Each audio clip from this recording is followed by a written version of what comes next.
Nature and creativity have always gone hand in hand for me.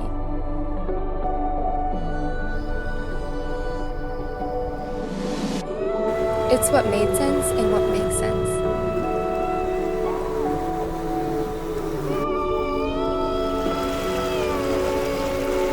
Whether it be creating in nature or creating nature through art, it's a connecting force.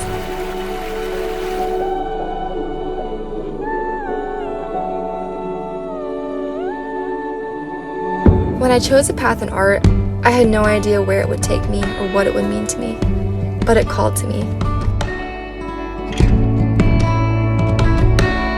And the nature aspect always played a very important role.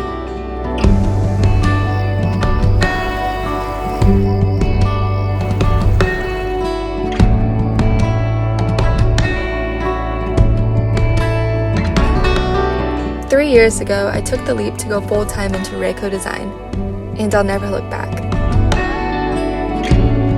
It has turned into something more powerful than just art, but a way to show the world the outdoors through my lens, and a voice to make an impact. To show positivity and to encourage others on this journey. I can't wait to see where it continues to take me.